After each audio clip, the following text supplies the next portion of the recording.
Hello അസ്സലാമലൈക്കും. എന്തൊക്കെയാണ് എല്ലാവരും വിശേഷങ്ങൾ? വെക്കേഷൻ കഴിഞ്ഞ് തുടങ്ങിയില്ലേ? സ്കൂൾ തുറക്കാറായി. അപ്പോൾ നമുക്ക് യൂണിഫോമിൻ്റെ പാൻറ്റ് ഇലാസ്റ്റിക് വെച്ചിട്ടുള്ള പാൻറ്റ് തയ്ച്ച് നോക്കിയാലോ? അപ്പോൾ വീഡിയോ കിടക്കണമെങ്കിൽ എല്ലാവരും എൻ്റെ ചാനൽ ഒന്ന് ലൈക്ക് ചെയ്യുക, സബ്സ്ക്രൈബ് ചെയ്യണേ, സപ്പോർട്ട് ചെയ്യണേ. ഓക്കെ, അപ്പോൾ ഞാൻ ഇന്ന് എടുത്തുന്ന ഒരു യൂണിഫോമിൻ്റെ പാൻറ്റ് 3/4 മീറ്റർ തുണിയുള്ളൂ കേട്ടോ. അതിനെ 4 മടക്കിയിട്ട് ഫോൾഡുള്ള ഭാഗം നമ്മുടെ വശത്തേക്കാക്കി വെക്കുക കേട്ടോ. ഓക്കെ, ഇത് ഏകദേശം ഒരു 10 വയസ്സുള്ള കുട്ടികൾക്ക് വരെയൊക്കെ നമുക്ക് ഉപയോഗിക്കാം കേട്ടോ. ആ ഒരു മെഷർമെൻറ്റാണ് എടുത്തിട്ടുള്ളത്. അപ്പോൾ ആദ്യം നമ്മൾ 4 ഭാഗം മടക്കണ പ്രത്യേകം ശ്രദ്ധിക്കാം കേട്ടോ. ഫോൾഡുള്ള ഭാഗം നമ്മുടെ ഭാഗത്താക്കി വെക്കണം. ഓക്കെ, ഞാൻ ഈ പാൻറ്റിൻ്റെ നീളം എടുത്തിരിക്കുന്നത് 30 ഇഞ്ച് കേട്ടോ. അങ്ങനെ 30 ഇഞ്ച് നമ്മൾ അതിൽ അടയാളപ്പെടുത്തുക. ഓക്കെ, എന്നിട്ട് അവിടെ സ്കെയിൽ കൊണ്ടൊന്ന് വരച്ചു കൊടുക്കാം. ഇതൊന്നും ചെയ്യണം നിർബന്ധമൊന്നുമില്ല, പക്ഷേ ബിഗിനേഴ്സ് ആകുമ്പോൾ ഇങ്ങനെയൊക്കെ ചെയ്യണമാണ് ഏറ്റവും ഉത്തമം, അവർക്ക് വേഗം മനസ്സിലാവാനും ഒക്കെ വേണ്ടിയിട്ട്. പിന്നെ നമ്മൾ സീറ്റളവ് എടുക്കുന്നത്, സീറ്റളവ് എന്ന് പറയുമ്പോൾ അരയുടെ ഭാഗത്ത് ഞാനൊരു 7 ഇഞ്ച് കേട്ടോ. നമ്മൾ അരയുടെ ഭാഗത്ത് മൊത്തം ടേപ്പ് വെച്ചിട്ടൊന്ന് അളന്ന് നോക്കിയാൽ കിട്ടും. അടുത്ത ക്രോച്ചിൻ്റെ ലെങ്ത് ആട്ടോ കൊടുക്കുന്നത്. ക്രോച്ചിൻ്റെ ലെങ്ത് ഒരു 9 ഇഞ്ച് കൊടുത്തു. ഇതുപോലെ അവിടെയും ഈ ഭാഗത്തും ഒരു 9 ഇഞ്ച് കൊടുത്തിട്ട് നമുക്കൊന്ന് സ്ക്വയർ ചെയ്ത് വരക്കാം കേട്ടോ. ഓക്കെ, പിന്നീട് നമുക്ക് ക്രോച്ചിൻ്റെ വീതിയാണ് നോക്കേണ്ടത്. ക്രോച്ചിൻ്റെ വീതി എപ്പോഴും നമ്മൾ ശ്രദ്ധിക്കണം കേട്ടോ. അവിടെ ഞാൻ എടുക്കുന്നത് ഒരു 9 ഇഞ്ച് കേട്ടോ. ക്രോച്ചിൻ്റെ ഭാഗം വീതി കുറഞ്ഞാൽ നമുക്ക് നടക്കാനൊക്കെ ബുദ്ധിമുട്ടാവും. പാൻറ്റ് ഇട്ടപ്പോൾ പ്രത്യേകം ശ്രദ്ധിച്ചിട്ട് വീതിയൊക്കെ അത്യാവശ്യം കൊടുത്ത് അതൊന്ന് കർവ് ഷേപ്പിലൊന്ന് വരച്ചെടുക്കാം കേട്ടോ. അപ്പോൾ നല്ലോണം ശ്രദ്ധിച്ചിട്ട് വരക്കാം കേട്ടോ. ഓക്കെ, കർവ് ഷേപ്പിൽ വരച്ചെടുക്കുക.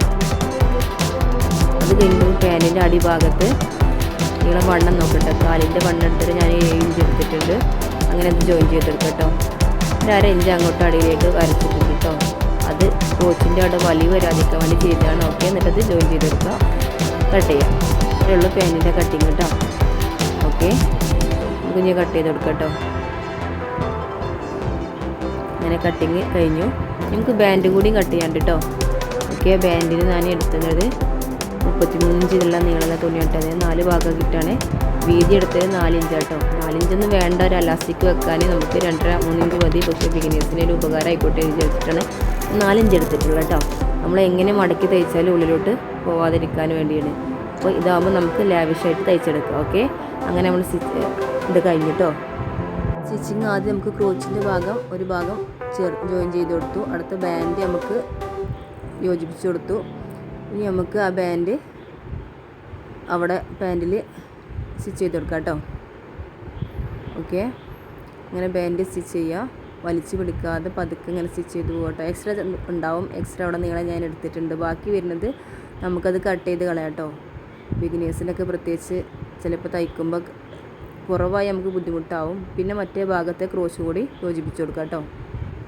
അതിനുശേഷം നമുക്ക് ബാൻഡ് ഒന്ന് മടക്കി തയ്ക്കാം. അലാസ്റ്റിക് നമ്മൾ എടുക്കുന്ന അലാസ്റ്റിക്കിൻ്റെ അളവിനനുസരിച്ച് ബാൻഡ് നമുക്ക് ഉള്ളിലേക്ക് മടക്കിയിട്ട് അലാസ്റ്റിക്കിൻ്റെ വീതിക്കനുസരിച്ച് മടക്കി തയ്ക്കാം.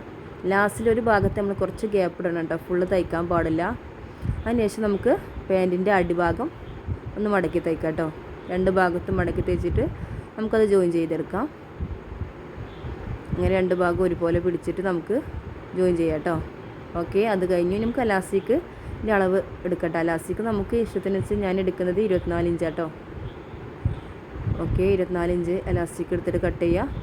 അതിലൊരു പിന്ന് എന്തെങ്കിലുമൊക്കെ അലാസ്റ്റിക്കിൻ്റെ ഭാഗത്ത് വെച്ചിട്ട് അതിൻ്റെ ഉള്ളിലൂടെ കടത്തി കൊടുക്കുക കേട്ടോ. അലാസ്റ്റിക് ഉള്ളിലോട്ട് വലിയാതെ ശ്രദ്ധിക്കാൻ കേട്ടോ, ഒരു തല പിടിച്ചിരിക്കണം, അല്ലെങ്കിൽ നമ്മളിടുമ്പോൾ ഇതാവും. അതിനൊക്കെ അലാസ്റ്റിക് 2 ഭാഗം എടുത്തിട്ട് അലാസ്റ്റിക് കൂട്ടി കൊടുക്കുക. എന്നിട്ട് നമ്മൾ അലാസ്റ്റിക് ഇടാൻ വേണ്ടി ഒരു ഗ്യാപ്പ് കൊടുത്തിന് സ്റ്റിച്ച് ചെയ്യുന്ന സമയത്തില്ലേ, അവിടെ നമുക്കൊന്ന് ജോയിൻ ചെയ്ത് കൊടുക്കാം കേട്ടോ. ഓക്കെ, നമ്മളെ സ്റ്റിച്ചിങ്ങിൻ്റെ പരിപാടി ഏകദേശം തീർന്നു തുടങ്ങി. ഇനി നമുക്ക് അലാസ്റ്റിക് ക്ലിയർ ആണോ എന്ന് നോക്കിയിട്ട് എലാസ്റ്റിക്കിൻ്റെ നടുവിലൂടെ ഒന്ന് അടിച്ചു കൊടുക്കാം. എലാസ്റ്റിക് ഒന്ന് വലിച്ച് പിടിച്ചിട്ട് അതിൻ്റെ നടുവിലൂടെ ഒന്ന് വലിച്ച് പിടിച്ച് അടിച്ചു കൊടുക്കാം കേട്ടോ. ഇത്രയേ ഉള്ളൂ, നമ്മുടെ കട്ടിങ് കഴിഞ്ഞു. വീഡിയോ ഇഷ്ടമായാൽ ലൈക്ക് ചെയ്യുക, സബ്സ്ക്രൈബ് ചെയ്യുക, സപ്പോർട്ട് ചെയ്യുക കേട്ടോ. Okay, bye bye.